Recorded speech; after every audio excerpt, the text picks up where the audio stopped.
ഈ ഒരു ഷൊഷാങ്ക് റിഡംഷൻ എന്ന് പറഞ്ഞൊരു പടമില്ലേ, എനിക്ക് അതിനകത്ത് എല്ലാ നടന്മാരെയൊന്നും അറിയത്തില്ല. മോർഗൻ ഫ്രീമാനൊക്കെ ഉള്ളൊരു ജയിൽ ബ്രേക്ക്, ഭയങ്കര അക്കാഡമി അവാർഡ് വിന്നറൊക്കെയാണെന്ന് തോന്നുന്നു പടം. എല്ലാവരും കണ്ടിട്ടും ഉണ്ടാവും.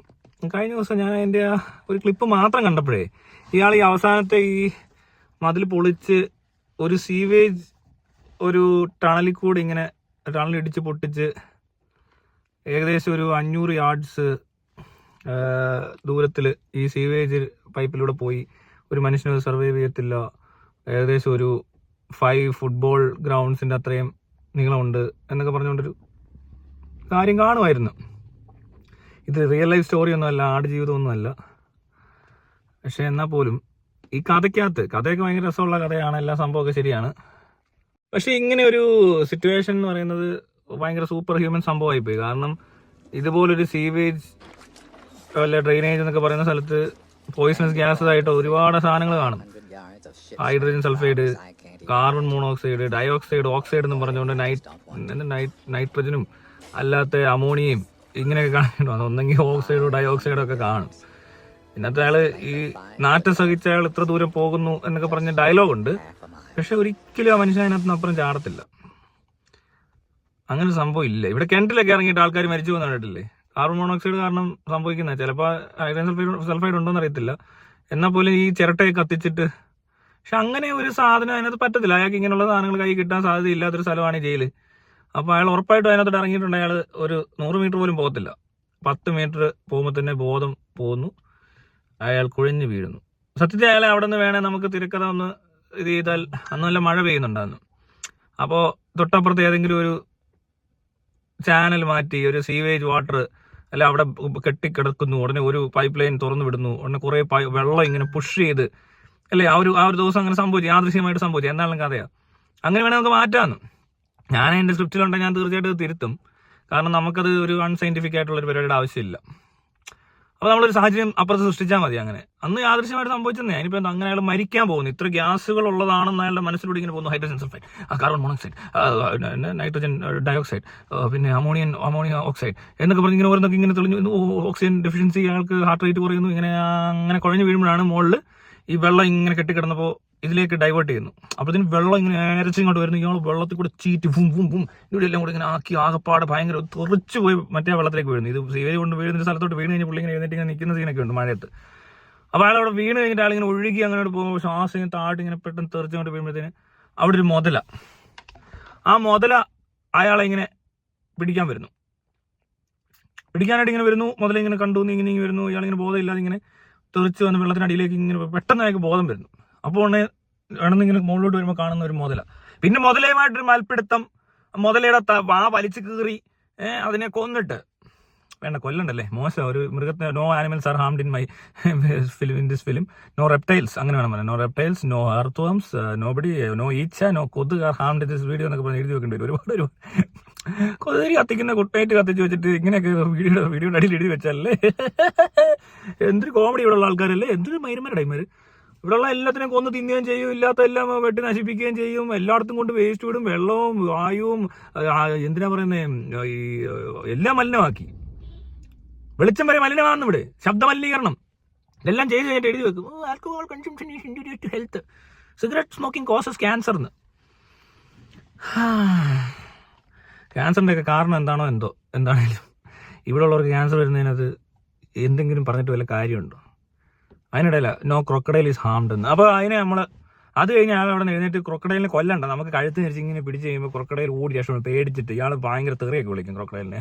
മറ്റേ തങ്കഞ്ചേട്ടൻ ആരാന്നാണ് നീ പറഞ്ഞതെന്നൊക്കെ ചോദിച്ചു കഴിഞ്ഞിട്ട് അവിടുന്ന് ഇയാൾ പതുക്കെ കയറി മറ്റു കാര്യങ്ങളിലേക്ക് പോകുന്നു. മോർഗൻ ഫ്രീമാൻ അതിൻ്റെ പുറകെ. എപ്പോഴും അയാളെ പിന്നെ പുറത്ത് വെച്ച് കാണുന്ന സീനൊക്കെ ഉണ്ട്. ഈ പടം ഞാൻ കണ്ടതാ, എനിക്ക് ഓർമ്മ കിട്ടത്തില്ലെന്നൊന്നും. ഞാൻ ഇത് കാണുമ്പോൾ അങ്ങനെ ഇഷ്ടപ്പെട്ടിരുന്ന അന്നത്തെ ദിവസം എല്ലാം പറയുകയാണെങ്കിൽ.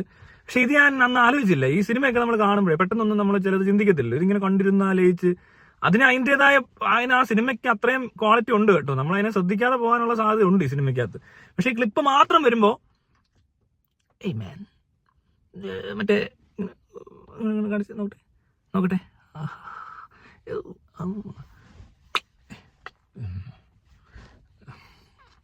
എന്നൊക്കെ പറയത്തില്ലേ, അതുപോലൊന്ന് പറഞ്ഞതേ ഉള്ളൂ ഇത് കണ്ടപ്പോ. അതിനിടയില ടർബോയിൽ മമ്മൂട്ടിയെ തൂക്കിയിട്ട് ആട്ടുന്നുണ്ടെന്ന്. അത് കാണാൻ കുറേ എണ്ണം ചെന്നോളെ. അത് കണ്ട് കുറേ ദിവസം ഓടിയെന്ന്. ഈ ഊളത്തരൊക്കെ കണ്ട് പൊട്ടന്മാരെ എന്റർടൈൻ ചെയ്യുന്ന മണ്ടൻ സിനിമകൾ എടുക്കുന്ന ആൾക്കാരുടെ പടങ്ങളൊക്കെ പോയി കാണാൻ എൻ്റെ പട്ടി പോലും പോകത്തില്ല. അത്രേ ഉള്ളൂ അതിന്റെ കാര്യം. വേറെ വലിയ കഥയൊന്നും പറയാനില്ല. വേറെ ഇഷ്ടംപോലെ സിനിമകൾ ഇനിയും പഴയതൊക്കെ ഒരുപാട് കാണാൻ കിടക്കുക. അപ്പോഴേ ഈ തൊലിഞ്ഞമാരുടെ മണ്ടന്മാരെ പൊട്ട് കളിപ്പിക്കുന്ന പടം വരുന്നത് കാണാം. എന്തൊരു പ്രാന്തോ ഇമാര് തൊലിഞ്ഞാണെന്ന് ഞാൻ കണ്ടിട്ടില്ല. ഞാൻ നിർത്തിയിട്ട് കുറേ നാളായി, കുറേ വർഷമായി. TV കാണാതായത് എന്നാന്ന് എനിക്ക് 10ാം ക്ലാസ്സിൽ പഠിക്കുന്നതിന് മുമ്പ് ആ സമയത്തെങ്ങാണ് നിർത്തിയതാണ് TV എന്ന് പറഞ്ഞ സാധനം കാഴ്ച. അത് കഴിഞ്ഞ് കുറേ കൊല്ലം, ഒരു 2-3 കൊല്ലം കൂടെ ഞാൻ ഈ മണ്ടന്മാരായ സിനിമകൾ, ഈ സിനിമ മോഹൻലാലിന്റെയും ദിലീപിന്റെയും സുരേഷ് ഗോപിയുടെയൊക്കെ സിനിമ കണ്ടിട്ടുണ്ട്. അത് കഴിഞ്ഞ് പിന്നെ എന്തോ ഭാഗ്യത്തിന് എനിക്കത് ഇഷ്ടപ്പെടാതായിട്ട് പിന്നീട് ഇങ്ങനെ കൊള്ളാവുന്ന സിനിമകൾ കണ്ടു. അന്യഭാഷാ ചിത്രങ്ങൾ, ചിലതൊക്കെ ജർമ്മനും ഫ്രഞ്ചും റഷ്യനും ഈ പറഞ്ഞ കൊറിയൻ അധികം കണ്ടിട്ടില്ല. അത് നമ്മൾ ആ ഒരു പടം കാഴ്ച നിർത്തി കഴിഞ്ഞപ്പോഴേ കൊറിയൻ ഭയങ്കര ട്രെൻഡായിരുന്നു. ഒരുപാട് ഭാഷയുള്ള സിനിമ ഇങ്ങനെ എനിക്ക് ചില കൂട്ടുകാരൊക്കെ പറഞ്ഞു തരുമ്പോൾ ഞാനിരുന്ന് കണ്ടു നോക്കിയപ്പോൾ ഇതോ സിനിമ, ഇവിടെ ഉള്ള സിനിമയൊന്നും അത്ര സിനിമയൊന്നും അല്ല. ഈ പൊട്ടന്മാരി ഈ വിനീത് ശ്രീനിവാസ പോലത്തെ ഊളകളുടെയൊക്കെ കുണച്ച പടങ്ങളൊക്കെ കണ്ടുകൊണ്ടിരുന്ന് കഴിഞ്ഞാൽ പൊട്ടനായി പോകത്തേ ഉള്ളൂ. വെറും തറ, ഒരു സ്റ്റാൻഡേർഡും ഇല്ലാത്ത പൊട്ട കഥയും പൊട്ടന്മാരുടെ അഭിനയം, അതിലും മോശം അഭിനയവും അളിഞ്ഞ കോമഡിയും ചാളി സീയും കണ്ടുകൊണ്ടിരിക്കേണ്ടി വരും. അതുകൊണ്ട് ഇടയ്ക്ക് നിർത്തിക്കളഞ്ഞു ഞാൻ. ഈ പിള്ളേർ നെപ്പോട്ടിക് സാധനങ്ങളുടെ കളിയായി ഇവിടെ തുടങ്ങിയപ്പോഴേ പരിപാടി നിർത്തി. കാരണം അത് കഴിഞ്ഞ് പിന്നെ കണ്ടിട്ട് കാര്യമില്ല. കാരണം ഇമാർക്കൊന്നും വലിയ കഴിവുള്ളവരൊന്നും അല്ല. ഇവിടെയൊക്കെ കിടന്ന് ഈ ആൾക്കാരെ പറ്റിക്കാനുള്ള കഴിവൊക്കെ ഉള്ളൂ. അല്ലാതെ കൊള്ളാവുന്ന ഒരു സിനിമ ഞാൻ കണ്ടിട്ടില്ല. കാണാനായിട്ട് 5 മിനിറ്റ് പോലും കാണാൻ പറ്റാത്ത ടൈപ്പ് പടങ്ങളാണ് ഇവിടെ ഇറങ്ങുന്നത്. ഈ പൊട്ടപ്പടമൊക്കെ ഇപ്പൊ കണ്ടില്ലേ, എന്താ വർഷങ്ങൾക്ക് ശേഷം എന്നൊക്കെ പറഞ്ഞ് പടമൊക്കെ ഇറക്കി ഈ ഓൺലൈൻ മീഡിയക്കാർക്കെല്ലാം എന്തെങ്കിലുമൊക്കെ പൈസ കൊടുത്തിട്ട് PR വർക്ക് ചെയ്യുന്നവരെല്ലാം കൊണ്ടിരുന്ന് കൂത്തിയിരുന്ന് ഏണ്ടൊക്കെ എഴുതി പിടിപ്പിച്ച് കഴിഞ്ഞ് തിയേറ്ററിലൊക്കെ ചെന്ന് കയറിയവർ പകുതി പേർക്കും വെറുത്തിറങ്ങിപ്പോകുന്നു. പിന്നെ സിനിമയെ പറ്റി ധാരണയില്ലാത്ത എന്തെങ്കിലുമൊക്കെ കണ്ട് നടക്കുന്ന തീരെ വിദ്യാഭ്യാസം കുറഞ്ഞ ആളുകളുടെ പൈസ എടുത്ത് ജീവിക്കുന്ന, അങ്ങനെ പൈസ കൊണ്ട് അങ്ങനെ കുറച്ച് ലക്ഷങ്ങൾ സമ്പാദിച്ച പണക്കാരാണ് ഇവരൊക്കെ. അല്ലാതെ അതിനപ്പുറത്തോട് പോക്കറ്റ് അടിച്ച് കുറേ കാശുണ്ടാക്കിയാലോ അല്ലെ ഒരുപാട് പേരെ പറ്റിച്ചിട്ട് അങ്ങനെയും ഒരുപാട് കാശുണ്ടാക്കി കഴിഞ്ഞാൽ പിന്നെ ആൾക്കാരൊന്നും പറയത്തില്ലല്ലോ. അതെന്ത് ചെയ്തിട്ടാണെങ്കിലും പൈസ ഉണ്ടാക്കി കഴിഞ്ഞാൽ ഇവിടെ ഉള്ളവർക്ക് അങ്ങനെ വലിയ കുഴപ്പമൊന്നുമില്ല എന്ന് പറഞ്ഞ പോലെയാ. എന്ത് കാണിച്ചാലും പണം ആ നാറ്റം മറയ്ക്കുമെന്നാണ്ട് പറയത്തില്ലേ, ആ സാധനമേ ഉള്ളൂ. അല്ലാതെ ഒരു ക്വാളിറ്റി ഒന്നും ഇല്ല. അപ്പം ഞാൻ ഈ പറഞ്ഞ രീതിയിലൊക്കെ ആ സിനിമ, ഈ ഷൊഷാങ്ക് റിഡംഷൻ ഈ സിനിമ 1995 തോന്നുന്നു റിലീസായതല്ലേ, ആണെന്ന് തോന്നുന്നു. എനിക്ക് ഓർമ്മയൊന്നും ഇല്ല അത്രയ്ക്ക്. അത് എന്നാണോ, 95-ലാണോ? അതിനകത്ത് അഭിനയിച്ച ആളുടെ പേരൊന്നും ഓർമ്മയില്ല, ഡയറക്ടറുടെ പേര് ഓർമ്മയില്ല. പൾപ്പ് ഫിക്ഷൻ ഇതൊക്കെ ആ സമയത്തുള്ള പടമാണെന്ന് തോന്നുന്നു. ആ സമയത്തൊക്കെ ഇംഗ്ലീഷിലൊക്കെ ഒരുപാട് ക്ലാസ് പടങ്ങൾ ഇറങ്ങുന്നുണ്ട്. ആ സമയത്ത് നല്ല ഇപ്പോഴും ഇറങ്ങുന്നുണ്ട്. പക്ഷെ അന്നത്തെ കാലത്തെ സിനിമകളൊക്കെ ഞാൻ കണ്ടിട്ടുള്ളൂ. അത് കഴിഞ്ഞ് പിന്നെ അങ്ങനെ കാണാൻ അധികം നിന്നിട്ടില്ല. ഒരു 2014 കഴിഞ്ഞിട്ട് സിനിമ കണ്ടിട്ടില്ല. അതിന് മുമ്പ് കുറേ സിനിമ കണ്ടിട്ടുണ്ട്, ഒത്തിരി പടം കണ്ടിട്ടുണ്ട്. ഇപ്പം ഇത് രണ്ടാമത് ഈ കോപ്പ് കണ്ടപ്പോഴാണ് ഓർത്തെ.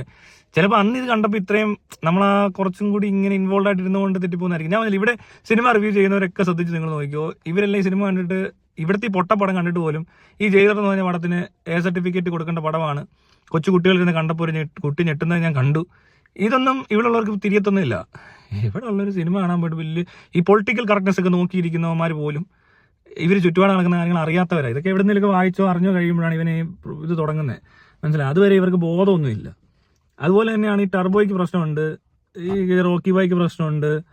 അങ്ങനത്തെ സിനിമയൊന്നും കുട്ടികൾക്ക് കാണാൻ കൊള്ളാത്ത പടങ്ങളായിട്ട് തന്നെയാണ്. ലോകത്ത് വേറൊരു രാജ്യത്ത് ഇങ്ങനെ കാണിക്കത്തില്ല കേട്ടോ പിള്ളേരൊന്നും. ഇവിടെയുള്ള മണ്ടന്മാരുണ്ട്, നിനക്കെന്താ എൻ്റെ കൊച്ചല്ലെന്ന് വരെ പറയുന്ന പൊട്ടന്മാരുണ്ട് ഇവിടെ. അത് എന്താണ് അതിൻ്റെ കാര്യം എന്ന് അറിയാത്ത, ബുദ്ധിയില്ലാത്ത, വിവരമില്ലാത്തവനായതുകൊണ്ട് പറഞ്ഞു പോകുന്നതായിരിക്കും. പക്ഷെ അതുകൊണ്ട് പ്രത്യേകിച്ച് ഗുണം അവനൊന്നുമില്ല.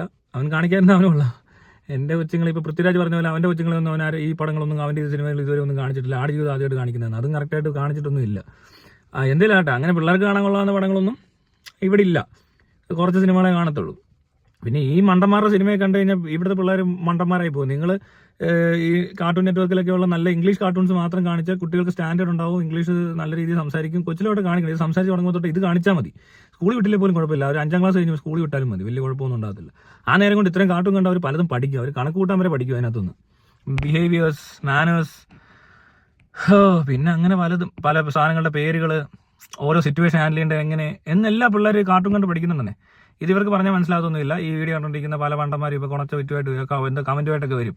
വിവരമില്ലാത്തവന്മാരായതുകൊണ്ട് പറ്റി പോകുന്നു. ഞാൻ കുറേ പേരോട് പറയുന്നുണ്ട്. ചിലരൊക്കെ ഇത് ചെയ്തവർക്ക് നല്ല റിസൾട്ട് ഉണ്ട് കേട്ടോ. കുട്ടികളെ ഇംഗ്ലീഷ് കാർട്ടൂൺസ് കാണിച്ച് വളർത്തിയവർക്കെല്ലാം നല്ല രീതിയിൽ കുട്ടികൾ ബിഹേവ് ചെയ്യുന്നുണ്ട്. അവർക്ക് നല്ല ഇംഗ്ലീഷ് സ്റ്റാൻഡേർഡ് ഉണ്ട്, നല്ല രീതിയിൽ ഇടപെടാൻ അറിയാം. എവിടെയെങ്കിലും ചെന്നാൽ തന്നെ പൊട്ട് കളിക്കുന്ന പിള്ളേരെ പോലെ ഒരുമാതിരി അളിഞ്ഞ കച്ചറ ഉണ്ടാക്കുന്ന പിള്ളേരൊന്നും അല്ലാത്തവരെ ശ്രദ്ധിച്ച് നോക്കിയാൽ അറിയാം. അവർക്കൊരു ഒരു നിലവാരമുള്ള രീതിയിൽ ഇടപെടും. ബാക്കി പിള്ളേരൊക്കെ കച്ചറ ഇവിടുത്തെ കുഞ്ഞുങ്ങളാന്ന് പറഞ്ഞിട്ട് കാര്യമില്ല, കച്ചറ കാണിക്കുന്ന കച്ചറ തന്നെ. അത് മനസ്സിലാവും അവരുടെ ബിഹേവിയറിൽ എന്തുകൊണ്ട് ഇങ്ങനെ ഈ അലറിപ്പോയി കരഞ്ഞ് എന്തിനും കിടന്ന് വാശി പിടിക്കുന്ന ഒരു കുഞ്ഞ് കണ്ടു കഴിഞ്ഞാൽ അറിയാം അതിൻ്റെ തള്ളയും തന്തയും വളർത്തുന്നത് ശരിയല്ലാത്തതുകൊണ്ട് തന്നെയാണ്.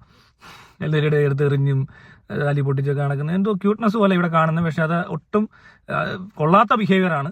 അതൊക്കെയാണ് ഈ മൂത്തുമരടിച്ച് അലമ്പായി പോകുന്നത്. മോഹൻലാലിന്റെ ഫാനൊക്കെ ആയി പോകും ചിലപ്പോൾ. അപ്പോൾ അങ്ങനെ ഞാൻ പറഞ്ഞ പോലെ കഥയിൽ ഒരു മാറ്റം വരുത്തിയല്ലേ, അല്ലെങ്കിൽ ആ പൈപ്പ് ലൈൻ വേണ്ട, അതുവഴി അങ്ങ് നടന്നങ്ങ് പോയാൽ മതി. അത് അങ്ങനത്തെ ഒരു പ്രത്യേക സാഹചര്യമായപ്പോൾ ഇത് പൊട്ടിച്ച് അതിനകത്തോടെ തീട്ടത്തിൽ കൂടെ തന്നെ ഇവൻ ചാടി പോകണമെന്ന് ഇവനെന്താന്ന് ഇത്ര നിർബന്ധം. അത് അത്രയും വൃത്തികെട്ടൊരു സാഹചര്യം കൂടെ തരണം ചെയ്തു, ഇരിക്കട്ടെ ഒരെണ്ണം കൂടെ എന്ന് ചെയ്തായാലും മതി കേട്ടോ. എനിക്ക് ആ അത്രയ്ക്കും കൂടെ ത്രില്ല് വേണമെന്ന് തോന്നിയില്ല. പിന്നെ ആ മിന്നുന്ന ഇടി വെട്ടുന്ന സമയത്ത് അയാൾ ഇടിക്കും ഈ പൈപ്പ് ലൈനിട്ട്.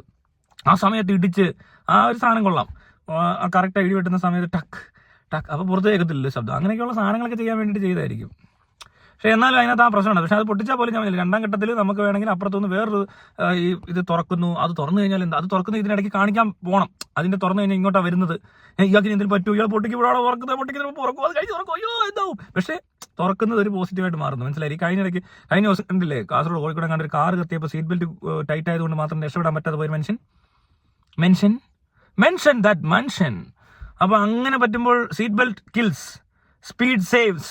സ്പീഡ് കിൽസ് എന്നൊക്കെ പറഞ്ഞ് കാണിച്ചു വെച്ചിട്ടുണ്ട്. സ്പീഡ് എപ്പോഴും ഡസൻ കിൽസ്, സ്പീഡ് സേവ്സ്. ആംബുലൻസിന്റെ കേസിലൊക്കെ സ്പീഡ് സേവ്സ് ആണ്. അതിനാണല്ലോ ചീറിപ്പാഞ്ഞ് കുഞ്ഞിനെയും കൊണ്ടൊക്കെ വരുന്ന ആംബുലൻസ് ഡ്രൈവർക്ക് കൈയടിയൊക്കെ കൊടുക്കുന്നത്. Seat belt always don't save, മനസ്സിലായി. Seat belt kills. When fire happens in a vehicle, seat belt kills. Child lock kills, മനസ്സിലായോ. ബ്രേക്ക് പോലും കിൽസ്, എല്ലാം കിൽസ്. അത്രയൊക്കെ ഉള്ളൂ. അപ്പൊ അങ്ങനെ എന്തെല്ലാം കാര്യങ്ങളല്ലേ കൊച്ചു കേരളത്തിലെ നടക്കുന്നത്. ഇത് കൊച്ചു കേരളത്തിലാണെന്ന് അറിയാമല്ലോ. എന്നാലും ഞാൻ പറയാം, ഇത് ഓർത്തിരിക്കുക കേട്ടോ. എന്തെങ്കിലും കുഴിക്കകത്തോട്ട് ഇറങ്ങുമ്പോൾ അന്ന് തന്നെ ഒരു നൗഷാദ് എന്ന് പറഞ്ഞ ഒരാള് ഒരു ഇതിലേക്ക് ഇറങ്ങി ഇതുപോലത്തെ ഏതോ ഒരു ഡ്രെയിനേജ് പിറ്റിലേക്ക് ഇറങ്ങിയിട്ട് 2 ബംഗാളികളെ രക്ഷപ്പെടുത്താൻ നോക്കി. അവർ 3 പേരും മരിച്ചു എന്ന് പറഞ്ഞപ്പോൾ ശശികല ടീച്ചർ മാത്രം, അവർ വെടല ഈ വർഗീയവാദി ആയതുകൊണ്ടാണ് ആൾക്കാർ കളിയാക്കിയത്. അവർ മാത്രമേ പറഞ്ഞുള്ള അയാളൊരു മണ്ടനാണെന്ന്. എനിക്ക് എക്സ്പ്ലെയിൻ ചെയ്തത് ശരിയായില്ല. ശരിക്കും പറഞ്ഞാൽ ആൾ കാണിച്ച മണ്ടത്തിലാണ്. കാരണം അങ്ങോട്ട് ഇറങ്ങുമ്പോൾ അവർ മരിച്ചതിന് കാരണം എന്താണെന്ന് മനസ്സിലാതെ ഇറങ്ങി ആവേശം കാണിച്ചതാണ്. മനുഷ്യസ്നേഹിയായിരിക്കും, പക്ഷേ വേണ്ടത്ര അറിവുകളില്ല. നമുക്കാണെങ്കിലും ചില സമയത്തൊക്കെ പറ്റാം. എന്നാലും വെള്ളത്തിൽ ചാടുന്നു, നീന്തലറിയാതെ വെള്ളത്തിൽ ചാടി ഒരാളെ രക്ഷിക്കാൻ നോക്കിയാൽ കാട്ടിപ്പോവും. ഇങ്ങനെ കൈയിട്ടടിച്ചൊന്നും പൊങ്ങി കിടക്കത്തില്ല എന്ന് പറഞ്ഞ പോലെ. അത് കണ്ടാൽ ചിലപ്പോൾ ഇപ്പോൾ എല്ലാവർക്കും മനസ്സിലാവും. തീ കണ്ടാലും വെള്ളത്തിൽ ചാടരുതെന്നൊക്കെ ഇവർക്ക് മനസ്സിലാവും. ചാടി തീക്കകത്തോട്ട് കയറരുത്, അതറിയാം. വെള്ളത്തിൽ ചാടിയാൽ മുങ്ങിച്ചാവുമെന്നറിയാം. അതുകൊണ്ട് അങ്ങനെ ചെയ്യുന്നവർ കുറഞ്ഞു. പക്ഷേ ഈ കിണറ്റിലിറങ്ങുന്നതും ഈ കുഴിയിലിറങ്ങുന്നതും അറിയത്തില്ല. ഇങ്ങനത്തെ ടോക്സിക് ഗ്യാസസ് അതിനകത്തുണ്ടാവും. അതിന് വെറും 5 മിനിറ്റ് പോലും വേണ്ട, ബോധം പോവും, പിന്നെ അങ്ങ് മരിക്കത്തേ ഉള്ളൂ. കിടക്കാം. നല്ല മരണമാണ്. സ്ട്രെസ് ശ്വസിച്ചിട്ട് മരിക്കുന്നത് ഓയിൽ ഫീൽഡിലൊക്കെ ഉണ്ട് ഈ ഹൈഡ്രജൻ സൾഫൈഡ് ഗ്യാസ്. അതിന് നമ്മൾ ഗ്യാസ് ഡിറ്റക്ടറൊക്കെ വെച്ചിട്ട് അവിടെ പണിയെടുക്കുമ്പോൾ എത്രയാണ് 10 ഏതാണ്ട് അതിൻ്റെ ഒരു കളവുണ്ട്, 10 ഏതാണ്ട് അങ്ങനെ നോക്കിയിട്ട് ഇറങ്ങാം. അവിടെ വരെയൊക്കെ കുഴപ്പമില്ല. ഇച്ചിരിയൊക്കെ ശ്വസിച്ചു നോക്കിയിട്ട് നമ്മളെപ്പോഴും ശ്വസിച്ചുകൊണ്ടിരിക്കുക. അതിനകത്ത് നമ്മൾ എച്ച് ഗ്യാസ് ശ്വസിച്ച് കഴിഞ്ഞാൽ നമ്മുടെ മുഖമൊക്കെ ഇങ്ങനെ ആദ്യമൊക്കെ ഒന്ന് ചെറുതായിട്ടൊന്ന് തടിക്കും, ഒന്ന് തുടുത്തിരിക്കും. ഈ ഗ്യാസ് ചെയ്യുന്നിട്ടുള്ള നമുക്ക് ഈ ആന്റിബോഡീസ് ക്രിയേറ്റ് ചെയ്ത് ഇതുമായിട്ട് ഇങ്ങനെ ഒരു ചെറിയ പോരാട്ടം നടത്തുമ്പോൾ ഇങ്ങനെ മുഖമൊക്കെ ചെറുതായിട്ട് നീരുമൊക്കെ തുടുക്കുകയൊക്കെ ചെയ്യും. ഞാൻ കുറച്ച് നാളെ ശ്വസിച്ചിട്ടുണ്ട് ഇത്. ഈ ഓയിൽ ഫീൽഡിലൊക്കെ ഉണ്ട്. അപ്പോൾ ഈ റിഗ്ഗിങ് ഒക്കെ ചെയ്ത് കഴിഞ്ഞിട്ട് ഈ ഗ്യാസ് എപ്പോഴും വിടും. എന്നുവെച്ചാൽ ഇങ്ങനെ പുറത്തോട്ട് വന്നുകൊണ്ടേയിരിക്കും. ചില ഈ പിറ്റിലല്ല ഇങ്ങനെ ഈ റിഗ് ചെയ്തിട്ട് ഓയിൽ വലിച്ചെടുക്കുന്നതിൻ്റെ കൂട്ടത്തിൽ ഇതും വരും. മനസ്സിലായി. ഓയിൽ മാത്രമല്ല, ഗ്യാസോട് കൂടിയാണ് വരുന്നത്. അപ്പോൾ ഈ ഗ്യാസിന് പ്രത്യേകം പുറത്തോട്ട് ഇത്ര ഇത് ഒരു ലിമിറ്റ് വെച്ചിട്ട് ഇങ്ങനെ പോയിക്കൊണ്ടിരിക്കും. പിന്നെ ഈ ഫ്ലെയിം വേറെയാ. അത് ഈ റിഫൈനറിയിലുള്ള ഫ്ലെയിമിനകത്ത് ഈ ഗ്യാസ് ഉണ്ടോ എന്ന് ചോദിച്ചാൽ കുറച്ചേ ഉള്ളൂ. മറ്റിടത്ത് കൂടുതലാണ്. അത് എവിടെ വെള്ളം കിട്ടി നിന്നാലും അല്ല ഇതുപോലത്തെ കൺഫൈൻഡ് ഈ പറഞ്ഞ പോലെ ടണൽസ്, കുഴി, ഇതിനകത്തൊക്കെ ഈ ഗ്യാസ് ഫോം ചെയ്യും. ഇതിന് വെയിറ്റും കൂടുതലാണ്. ഈ ഗ്യാസ് വരുമ്പോൾ നമ്മൾ ഉയരങ്ങളിലേക്ക് കയറിപ്പോയാൽ മതി. മലയോ കുന്നോ ചാടി കയറിയാൽ ഗ്യാസ് അടി കൂടി ഇങ്ങനെ പോകത്തേ ഉള്ളൂ. കിടക്കരുത്, മനസ്സിലായി. അങ്ങനെ കുറേ സാധനങ്ങൾ നമ്മൾ ഈ സേഫ്റ്റിക്കാർ പറഞ്ഞു തരും. സേഫ്റ്റി ഫസ്റ്റ്, അതാണ് ഈ പറഞ്ഞ കൺസ്ട്രക്ഷൻ സൈറ്റിലൊക്കെ ഉള്ളൊരു എല്ലായിടത്തും എഴുതി വെച്ചിട്ടുണ്ടാവും. പിന്നെ ഗ്യാസ് ഡിറ്റക്ടർ ബി അടിക്കും ഒരു ലിമിറ്റ് കഴിഞ്ഞ്. അപ്പം തന്നെ ഓടി രക്ഷപ്പെട്ടോണം. വിൻഡിൻ്റെ ഡയറക്ഷനിൽ ഓടരുത്. ഇങ്ങനെയാണ് കാറ്റ് പോകുന്നതെങ്കിൽ ഇങ്ങോട്ട് ഓടരുത്. ഇതിന് കുറുകെ ഓടണം. അപ്പോൾ ഇതൊരു പ്രത്യേക ഒരു രീതിയിൽ കുറച്ച് ഏരിയയിലേക്ക് ഗ്യാസ് ഇങ്ങനെ വരുന്നത്, മനസ്സിലായോ. അല്ലാതെ എല്ലായിടത്തോടെ പരന്ന് വരത്തില്ല. കാരണം ഇതൊരു പ്രത്യേക സോഴ്സിൽ നിന്ന് ഇങ്ങനെ വരുമായിരിക്കും. കുറച്ച് ഇങ്ങനെ ഈ ഒരു കാറ്റിൻ്റെ കൂട്ടത്തിൽ ഈ ഒരു ഇതിൽ വെയിറ്റ് ഉള്ള ഗ്യാസ് ആണല്ലോ, അതിങ്ങനെ ഒരു മുട്ടറ്റം കളരത്തിലൊരു അരയറ്റം ഇങ്ങനെ പോകുന്നതായിരിക്കും. അപ്പോഴാണ് നമ്മൾ എഴുന്നേറ്റിട്ട് ഇങ്ങോട്ട് ഓടിയാലും അങ്ങോട്ട് ഓടിയാലും കാര്യമില്ല. അതുകൊണ്ട് കുറുകെ ഓടണം. അണ്ടർസ്റ്റാൻഡ്. അപ്പോൾ ഇനി മുതൽ ഗ്യാസ് കണ്ടു കഴിഞ്ഞാൽ എങ്ങോട്ട് ഓടണം. കുഴിക്കകത്തോടൊന്നും പോയാൽ ചിലപ്പോൾ അങ്ങ് എത്തത്തില്ല. അത് ആരും ആണെങ്കിലും, അത് ഇംഗ്ലീഷ് സിനിമയാണെങ്കിലും എത്തത്തില്ല, മലയാള സിനിമയാണെങ്കിലും